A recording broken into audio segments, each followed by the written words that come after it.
आज मैं आप लोगों को कोई कहानी नहीं सुनाऊंगा या फिर गूगल से कॉपी किया हुआ कोई आर्टिकल नहीं सुनाऊंगा। मगर आज का वीडियो अगर आप पूरा अंत तक देखते हो तो आप हस्त मैथुन रूपी दीमक से बहुत जल्द छुटकारा पा सकते हो, जो आपके शरीर और आपके दिमाग को नष्ट करके धीरे धीरे मृत्यु के मुंह में धकेल रहा है। दोस्तों, इस वीडियो के बोल मेरे हैं, परंतु शब्द एक पुस्तक की है जिसका नाम है ब्रह्मचर्य ही जीवन है और वीर्य नाश ही मृत्यु है, जिसके लेखक है स्वामी श्री शिवानंद जी। दोस्तों, इस पुस्तक की मदद से सैकड़ों लोगों ने अपने जीवन को पूरी तरह से बदल दिया है, और अगर आप भी अपना जीवन को उन सैकड़ों लोगों की तरह बदलना चाहते हो तो इस वीडियो को पूरा अंत तक जरूर देखना, क्योंकि आज के बाद आप हस्त मैथुन को पूरी तरह छोड़ने वाले हो। तो चलिए वीडियो को शुरू करते हैं। दोस्तों, इस छोटे से ग्रंथ में सर्वत्र स्वानुभव प्रकाश और साथ ही साथ शास्त्र पर अनुभव प्रकाश भी किया गया है। इसमें अनुभव की बातें कूट कूट कर भरी होने के कारण ये ग्रंथ और भी महत्वपूर्ण हो जाता है। इसका मुख्य विषय ब्रह्मचर्य is life and sexuality is death, यानी ब्रह्मचर्य ही जीवन है और वासना ही मृत्यु है। ये सिद्ध है कि जब तक मनुष्य के शरीर में रक्त, वीर्य दो चीजें मौजूद हैं तभी तक वह जीवित रह सकता है, और इनका नाश होने से उसका भी तत्काल नाश हो जाता है। जितना मनुष्य वीर्य का नाश करता है उतना ही विहीन बनकर मृत्यु की ओर बराबर झुकता जाता है। जितना अधिक मनुष्यता को धारण करता है उतना ही अधिक वह सजीव बनता जाता है।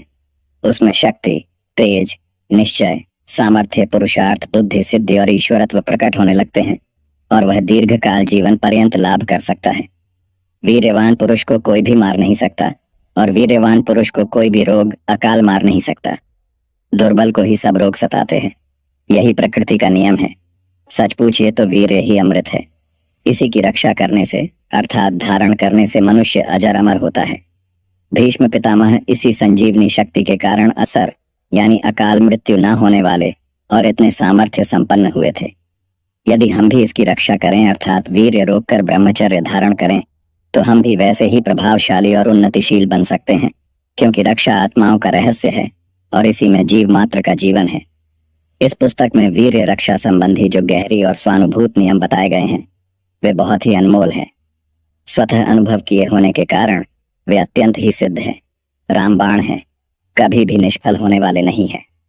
केवल नियम भर ही पढ़ने से मनुष्य वीर्य रक्षा करने में निसंदेह ही समर्थ हो सकता है, परंतु यदि वह इस ग्रंथ को आद्योपांत पढ़ लेगा तो वह उन नियमों का मर्म भली भांति समझ जाएगा, और उसमें वीर्य रक्षा के लिए एक अद्भुत जोश पैदा होगा जिससे वह उन्नति अवश्य करेगा। आप स्वयं अनुभव करके देख लीजिए। यदि आप जीवित रहना चाहते हो तो फिर आपको अवश्य ही वीर्य के नाश से बचना होगा, और इस ग्रंथ में दिए हुए नियमों के अनुसार मन क्रम वचन से चलना होगा। जो मनुष्य के नियमों के अनुसार केवल दो ही मार्ग तक चलेगा उसका जीवन प्रवाह बिल्कुल बदल जाएगा। शरीर और मन में अद्भुत परिवर्तन होगा। व्यभिचारी भी ब्रह्मचारी बन जाएगा, और दुर्बल भी सिंह तथा दुरात्मा भी साधु महात्मा बन जाएगा। पर हाँ, नियमों को किसी कारण से छोड़ना नहीं होगा, उन्हें दृढ़ता के साथ निभाना होगा। यदि कोई जीवन पर्यंत इन नियमों के अनुसार चले तो फिर कहना ही क्या, वह इस मृत्युलोक में ही देवता के तुल्य पूजनीय बन जाएगा। इसमें कोई संदेह नहीं है। इस ग्रंथ में दिए ब्रह्मचर्य पालन के नियम अत्यंत सरल व सुलभ है। उनमें एक कौड़ी का खर्च नहीं है। जैसे हम पालन कर रहे हैं वैसे और लोग भी पालन कर सकते हैं। यदि दिल से निश्चय कर लेते हैं तो क्या नहीं हो सकता। रेजोल्यूशन इज फैक्ट्री, अर्थात निश्चय ही बल है और निश्चय ही फल है। प्रत्येक मनुष्य में ईश्वरीय शक्ति वास कर रही है। क्षमा, शांति, परोपकार, प्रेम, वीरता, स्वतंत्रता, सत्य और कुकर्म से अरुचि, इन सब के अंकुर हृदय में रखे हुए हैं। चाहे उन्हें सिंच कर बढ़ाओ, चाहे सुखा दो। भगवान कैलाशपति शंकर कहते हैं, ब्रह्मचर्य अर्थात वीर धारण यही उत्कृष्ट तप है। इससे बढ़कर तपश्चर्या तीनों लोकों में दूसरी कोई भी नहीं हो सकती। ऊर्ध्वरेता पुरुष अर्थात अखंड वीर्य धारण करने वाला पुरुष इस लोक में मनुष्य रूप में प्रत्यक्ष देवता ही है। क्या ही महान इस ब्रह्मचर्य की महिमा है। परंतु आज हम इस मानवता को भूल करके पृथ्वी पर दास्य भाव से विचरण कर रहे हैं। कहाँ हमारे सामर्थ्य संपन्न पूर्वज और कहाँ हम, उनकी पद्दलित दुर्बल संतान। यह आकाश पाताल का अंतर कितना अधिक हो गया है। हमारा बदलाव कितना भयंकर हुआ है। इसमें तनिक भी संदेह नहीं है कि हमारा ये जो भीषण पतन हुआ है उसका मुख्य कारण एकमात्र हमारा ब्रह्मचर्य का पालन न करना है। ब्रह्मचर्य के नाश से ही हमारा संपूर्ण सत्यानाश हो गया है। हमारा सुख, आरोग्य, तेज, विद्या, बल, सामर्थ्य, स्वतंत्र और धर्म संपूर्ण हमारे ब्रह्मचर्य के रूप पर ही सर्वथा निर्भर है। ब्रह्मचर्य ही हमारे आरोग्य मंदिर का एकमात्र आधार स्तंभ है। आधार स्तंभ के टूटने से जैसे संपूर्ण भवन ढह जाता है, वैसे ही वीर्य नाश होने से संपूर्ण शरीर का नाश अतिशीघ्र हो जाता है। जैसे जैसे हमारे ब्रह्मचर्य का नाश होता जाता है, वैसे वैसे हमारे स्वास्थ्य का नाश हो जाता है। वीर्य को नष्ट करने वाला पुरुष कभी बच नहीं सकता था। वस्तुतः ब्रह्मचर्य ही जीवन है और मृत्यु है। ब्रह्मचर्य के अभाव से हम किसी अवस्था में सुखी और उन्नत नहीं हो सकते। ब्रह्मचर्य ही हमारे इस लोक और परलोक के सुख का एकमात्र आधार है।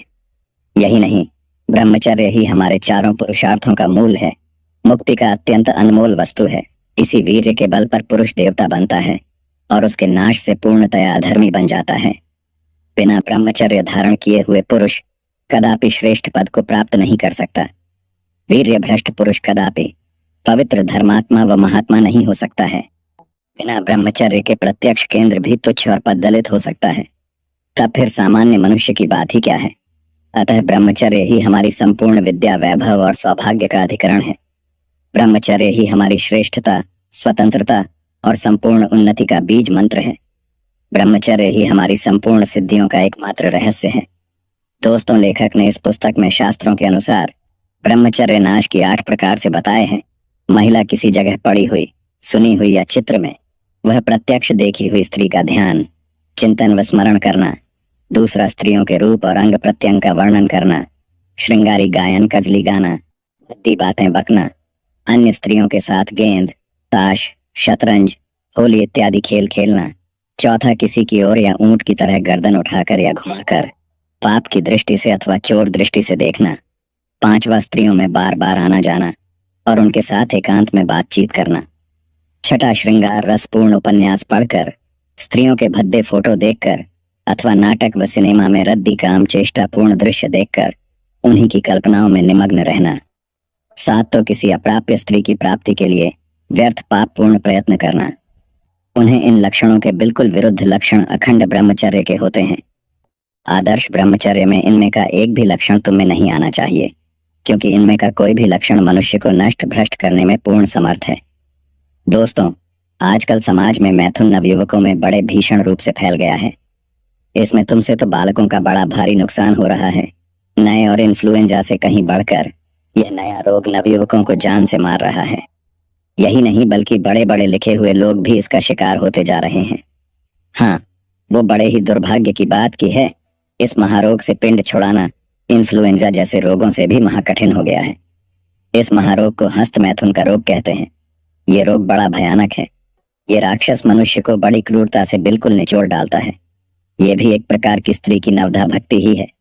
फर्क इतना ही है कि परमात्मा की नवधा भक्ति से मनुष्य की मुक्ति होती है और स्त्री की किंवा विषय की इस नवधा भक्ति से मनुष्य को नरक की प्राप्ति होती है। हस्त मैथुन के कारण जितनी हानि उठानी पड़ती है, यदि केवल उनके नाम ही लेके जाए तो एक छोटी सी पुस्तिका तैयार हो सकती है। हम यहाँ पर इन अनिष्टकारी का संक्षेप में वर्णन करते हैं।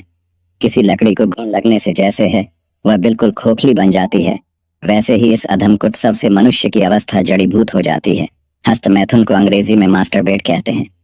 हस्त मैथुन से इंद्री की सब नसें ढीली पड़ जाती है।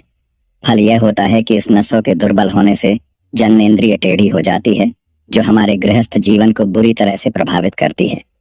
दोस्तों, सच्चा वीर पुरुष वही है जो कि युवावस्था में भी प्रबल इंद्रियों को अपने अधीन रखता है।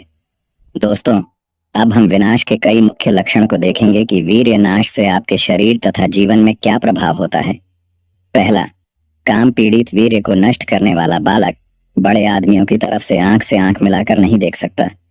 किसी अपराधी की तरह शर्मिंदा होकर नीचे देखता है अथवा मुंह छिपाना चाहता है।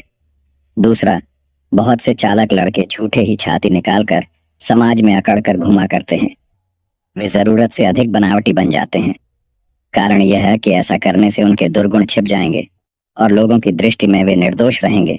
तीसरा, उनका आनंदमय व हंसमुख चेहरा दुखी और उदास बन जाता है। सूरत रोनी बन जाती है। प्रसन्न स्वभाव नष्ट होकर चिड़चिड़ा, क्रोधी और रुखा बन जाता है। चेहरा फीका पीला व मुर्दे की तरह निस्तेज बन जाता है। चौथा, गालों पर पहले की वह गुलाबी छटा नष्ट होकर छाई काले दाग पड़ने लगती है।